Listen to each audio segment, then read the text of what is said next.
Dream matches are always a hot button topic amongst WWE fans. Sometimes it's dream matches that we've already got, like John Cena versus The Rock. Maybe it's dream matches that we could potentially get in the future, like Roman Reigns versus The Rock. And then sometimes it's those dream matches that coulda, woulda, shoulda. I'm talking about the dream matches that never happen, and that's what we're gonna be looking at today. Because I'm gonna be going through my top 10 dream matches that never happen in the WWE. But to really make myself think, I've decided to add a few rules to this list. Number one, I'm only making dream matches that were actually possible. So I'm not doing like Bruno Sammartino versus Roman Reigns, because that's just actually physically impossible. So they have to be a dream match that could have realistically happened at some point in time. Number two, I'm not gonna use the same WWE superstar more than once on this list. The reason I did this is because otherwise this list would just turn into Shawn Michaels versus everybody, and I didn't want to do that. Plus, I think it makes for a bit more of an interesting, spicy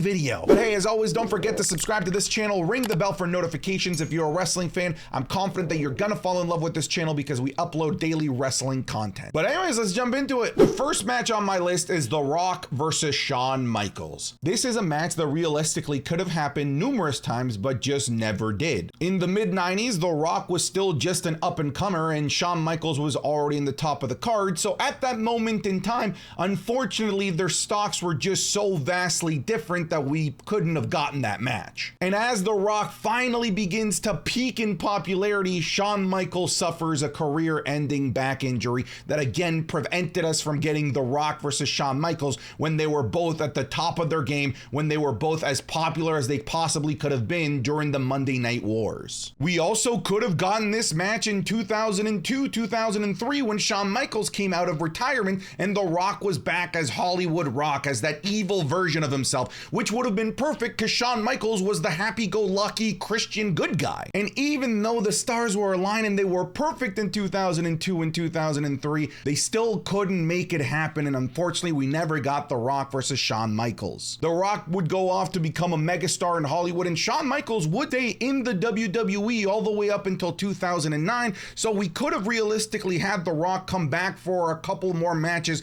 throughout his Hollywood tenure, because he did once in 2004 for WrestleMania 20, but aside from that, we never got The Rock again. But it would have been nice to have The Rock come back, do a couple of matches here or there, and have one of those matches be that dream match that we never got, the dream match of the Attitude Era that could have been Shawn Michaels versus The Rock. And let's face it, this program would have been fantastic regardless of what era we got this in. Had this been in the Attitude Era, those would have been some legendary promos, some legendary segments, and the in-ring work rate would have been fantastic. And then there would have been 2002, 2003 when The Rock was just at the top of his heel game, the best version of The Rock that I've ever seen, in my opinion, my favorite character in WWE history, that being Hollywood Rock, versus again like the happy-go-lucky welcome back to the world born-again virgin Shawn Michaels. It would have been so perfect, and unfortunately it was never able to happen, and it's never gonna happen. Next, I've got Kurt Angle taking on Daniel Bryan. Unfortunately, these two were just never in the same place at the same time, but they were actively wrestling at the peak of their game at the same time, just in different areas. Kurt Angle was crushing it over in TNA, and Daniel Bryan was crushing it in Ring of Honor. Had Daniel Bryan made the decision after Ring of Honor to go to TNA instead, we definitely would have gotten prime Perk Angle taking on the American Dragon Daniel Bryan. Or had maybe Kurt Angle decided to come back to the WWE sooner, this could have happened, but again, unfortunately, it never did. We weren't able to make the stars align to make this dream match possible. And I think out of all of the matches on this list, this would have been the best match, like the best technical match in the ring. It would have definitely gotten 17.5 stars Tokyo Dome a la Dave Meltzer. And we recently saw Daniel Bryan have a beautiful technical match with Zack Sabre Jr. that was hailed across the wrestling community as an amazing technical match. And I still think that that match would have sucked compared to what these two could have potentially cooked up in their prime. Again, it's a shame it was never able to actually come to fruition. In hindsight too, I'm glad it didn't happen in that later Kurt Angle run, because I think it could have happened then as well, because it would have left a sour taste in my mouth, because Kurt Angle could barely turn his neck, let alone have a wrestling match with one of the stiffest workers out there in Daniel Bryan. Daniel Bryan is still going strong over in All Elite Wrestling, but Kurt Angle is retired. So again, this is one of those dream matches that just is never never gonna happen. Congratulations to OIM Omega for winning the $1,750 giveaway. And fellas, this week's giveaway is insane. We are at the $2,000 mark. For this giveaway, you can win $2,000 or you can take a PC and a PS5. You can take the cash or the prize. To enter, you just have to click the top link in the description or the pinned comment. It'll take you to this landing page where you can see the prizes, and then click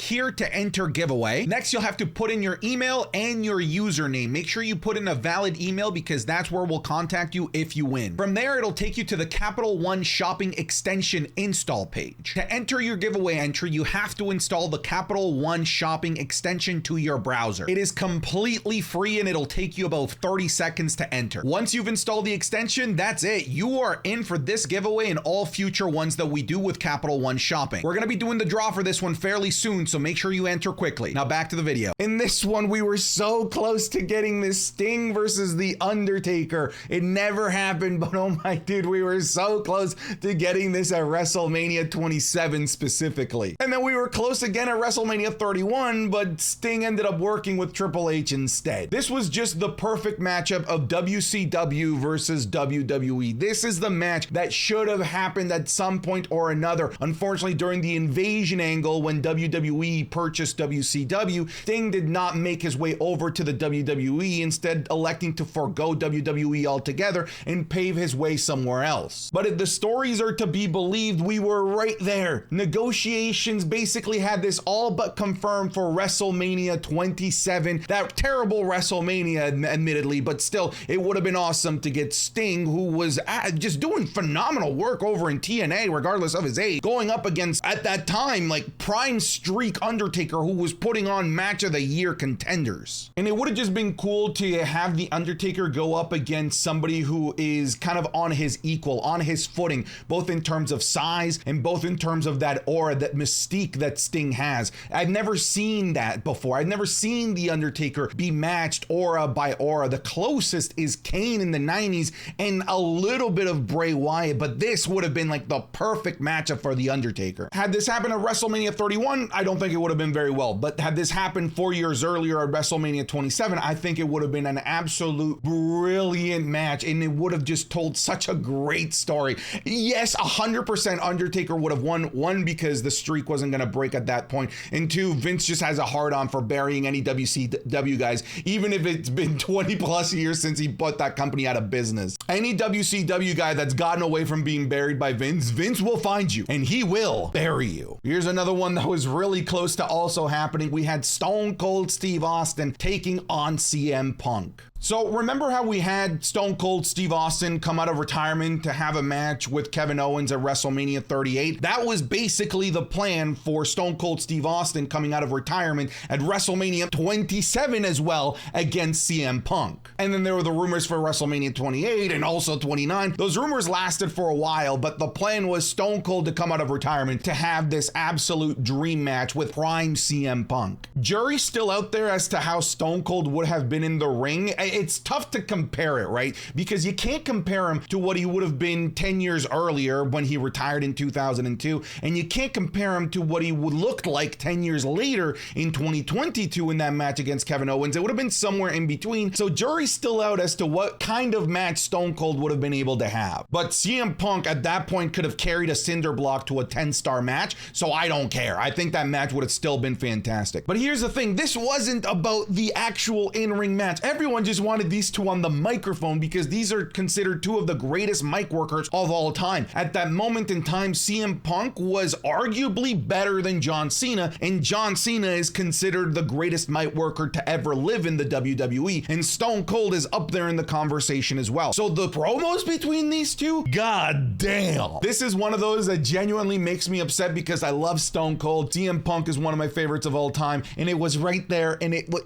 was never able to happen. So And yeah, for sure this is, oh, you know what? I say for sure this could never happen again, but Stone Cold has been having, you know, a little bit of a resurgence, and CM Punk is still out there wrestling. So you know what? I'm not going to say this one's not possible. Maybe, potentially, who knows? This could happen. However, for sure, this one is not possible. It's John Cena taking on Hulk Hogan. Basically the same character 20 years apart, and everybody wanted to see this match. This match would have sucked, but still, it's not about the in-ring work. It would have been about the energy. It would have been about the collision of eras. It would have been the 40, 50, 60-year-old wrestling fan against the 20 teenager and under 10-year-old wrestling fan that adored John Cena. And hey, Hulk Hogan was still having main event caliber feuds and matches in the mid 2000s. I know it wasn't great, but he had a main event feud at SummerSlam with Shawn Michaels with John Cena was nearing the height of his popularity. So this was entirely possible. And even after his time in WWE, like Hulk Hogan was still doing stuff over in TNA while John Cena was rising to be the top guy in the WWE. So again, they were powers that were just not in the same company at the same time. So this was entirely possible in terms of timelines. It just didn't happen because of where they were doing business. Ultimately, I'm happy that the major dream match that we got was John Cena versus The Rock, because I think that's a bigger matchup anyway. But still, this would have been a crazy atmosphere to be a part of for Hulk Hogan versus John Cena. But this had to have been in like the mid to late 2000s. Anything beyond that, and Hulk Hogan could barely walk. But still,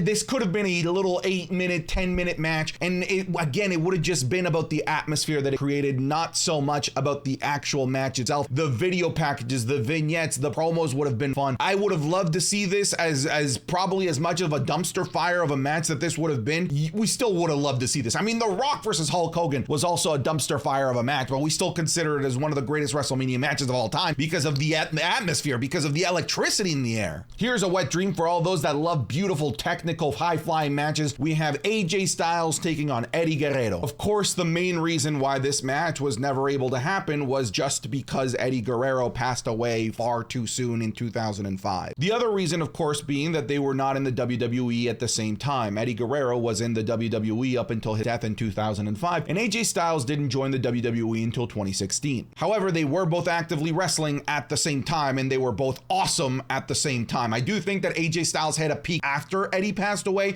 but he was still fantastic while Eddie was alive. Eddie, of course, was cooking through the Ruthless Aggression era, and while he was cooking in the WWE through the Ruthless Aggression era, AJ Styles was making a name for himself in TNA and in Ring of Honor, still putting on fantastic matches in both of those promotions. Like, dude, oh my god, imagine Prime X Division AJ Styles versus Eddie Guerrero. That match, I don't actually think I could live through it, because I think it would legitimately melt my face, it would melt my eyeballs, it would explode my entire head with how good that match could be. But alas, it's a match that's never gonna happen, but hey, at least a guy can dream. How about a battle of behemoths, Batista versus Brock Lesnar? Because somehow Batista is the only member of Evolution that hasn't been eaten alive by Brock Lesnar. He got away. He somehow is the one that got away from Brock Lesnar. And yes, Ric Flair did get eaten alive by Brock Lesnar. It was just in 2002 when Brock Lesnar was eating every veteran when he was rising to the top. But this definitely could have happened a few times, and it just never happened, because when Batista and Brock Lesnar were in the WWE at the same time, they were just on different stratospheres. Like, Brock Lesnar was at the top of the card. Meanwhile, Batista was slowly working his way up. On top of that, Batista was spending his time as a member of Evolution over on Monday Night Raw. Meanwhile, Brock Lesnar was always on SmackDown. He never left SmackDown. And back then, brand splits actually mattered. It was only possible to have matches between somebody on Raw and SmackDown if it was like a special event like a WrestleMania or a Survivor Series. But hey, even though this didn't happen in the Ruthless Aggression era, because Brock Lesnar would go on to leave, make a name for himself in the NFL, UFC, New Japan, etc., Batista would then rise to the top and really take that spot as the animal of them, the monster of the WWE. But of course, as Brock Lesnar comes back into the company, Batista leaves. So again, terrible timings here. But just because Batista left didn't mean that he didn't come back, because he came back not once, but twice. And what's annoying is that he came back to work programs that he'd already worked before, to work Triple H and to work Randy Orton. Sure, he worked a little bit of Daniel Bryan, but really that was only in a triple threat match. I think it would have been way more valuable to have Batista have matches that he's never had before, and I think one of those matches during one of his comebacks should have been against Brock Lesnar. Like, dude, that is a dream match that they actively chose to not do. It was right there. They could have done it. They could have given it to us, but they're like, nah, we good. And here's the thing, like, could this happen still? I mean, I guess so, but Batista has been very vocal about not wanting to do wrestling ever again, and he's good financially now. Like, he's finally made it in Hollywood, not necessarily as an A-lister, but as a top caliber actor that could get major roles. So he's not starving for cash anymore, because starving for cash was the main reason why he was in negotiations to come back to the WWE the first time, because he didn't make it big until Guardians of the Galaxy. So if he doesn't need cash anymore and he hates wrestling, I don't see how this could ever happen again. But I mean, they're both still around. They're both still in great shape. So I guess maybe like a 0.01% chance that this could happen. This one fucking bothers me. Becky Lynch versus Ronda Rousey is a dream match that was supposed to happen multiple times and just didn't. And I know they had a WrestleMania match, but that had Charlotte Flair, so it's not the same. It's a triple threat match, and Charlotte kind of just ruined the dynamic of the dream match that we all wanted to see. Many of you already know this story, that this one-on-one match was supposed to happen at Survivor Series 2018. However, Becky Lynch had her nose broken by Nia Jax like a week before the actual event, which forced the WWE to pivot and take Becky Lynch out, and we did eventually get Becky Lynch versus Ronda Rousey, but like I said, it was a triple threat match, and it just didn't have the same level of heat that it should have, because that match going into Survivor Series just felt so big, felt so special, because Becky Lynch was the most popular thing in the WWE, and Ronda Rousey was the brand new toy, the brand new badass of the women's division. It was a perfect storm, and it's a perfect storm that I don't think is possible to be replicated so that we can get that same level of excitement, because sure, Ronda Rousey could come back, but a match with Becky Lynch, it's not a dream match anymore. It's just not a dream match anymore. So yeah, this is a dream match that 100% could totally happen, but I'm just not gonna feel the same way. The dream match was that Survivor Series match at WrestleMania 2018, or them two at that year's WrestleMania, but unfortunately, it never came to be how it was supposed to be. Here's one where the egos just would never let this happen, and that being D-Generation X taking on the NWO, the New World Order. This would have been the quintessential WWE versus WCW matchup, especially during that invasion angle. I know I said that about Sting, but now I'm saying it about these two. But again, similar to Sting, the NWO members did not make the leap over to the WWE during the invasion angle. They did eventually come to the WWE as the NWO in 2002, but the allure just wasn't the same anymore. And by the time that they came back, like, DX was just a different beast altogether in that it didn't exist. So these two factions were at the top, at the very top in terms of factions, just in opposite companies while still being on at the same night on Mondays. The closest thing that we got to this, funnily enough, was Sting versus Triple H at WrestleMania 31, where DX came out to help Triple H, and for some reason the NWO came out to help Sting, even though they were Sting's biggest nemesis in WCW. Still, it was awesome to see them go at it, even if it wasn't an official match, but an actual official match between these groups would have been awesome and legendary. This, of course, goes into the 0% chance of this ever happening again, because many of the members are just incredibly old and Scott Hall has passed away. But it's a shame. This would have been so much fun to have in the heat of the 90s or early 2000s. And next up, our last dream match, of course, is The Shield taking on the Undisputed Era. Here's the thing. All of these guys are active. This could, in theory, happen. However, they're scattered all over the damn place. The Shield was, of course, one of the most popular factions that the WWE has ever had in the main roster. Meanwhile, Undisputed Era was easily the most popular faction that they ever had on NXT. And I feel had they gone through with their original plan with NXT in that late 2010s, where it looked like NXT was going to become a proper third brand, this might have potentially happened. It could have been a scenario where the Undisputed Era was just destroying everyone in the WWE, beating up all these guys from the Shield on an to the point where the only way that they could fight back was if they reunited as the Shield and took on the Undisputed Era. But aside from that Survivor Series, they really kept NXT completely separate from the main roster, which is a shame because Undisputed Era would have been fantastic in the main roster. And I think a great foil for them in terms of storyline and in terms of amazing matches would have been the Shield. Because as a group, they could have had a great 3-on-3 match, but individually, like, you could have had some amazing matches in here. Imagine Adam Cole, Seth Rollins. Imagine Kyle O'Reilly versus Dean Ambrose. My God, the Messiah of the Backbreaker Undertaker, Roderick Strong versus the Tribal Chief, Roman Reigns. Like, there's so many awesome individual matches in here, but also a great group match as well. Like, I love the Shield versus the Wyatt family, and I think that this would have blown it out of the water in terms of just how good it could have been. But all of these guys are active and they are still in their primes of their careers. We have the Shield, Roman Reigns and Seth Rollins, who are the 1 and 2 in the WWE, and Jon Moxley, who was then Dean Ambrose, is now one of the top guys over in AEW. And then from the Undisputed Era, we have Adam Cole, Kyle O'Reilly, and Roderick Strong that are all signed to AEW, and Bobby Fish, who, you know, I could do without in this feud, but still, let's have Bobby Fish in this, who's somewhere in the independents. Okay, I just Googled it. Turns out Bobby Fish is in New Japan. Okay, still, he's active though. But yeah, this match would have been awesome. It would have slapped cheeks. That's it. I'm done though. What is your dream match? You tell me in the comments, but get out of here.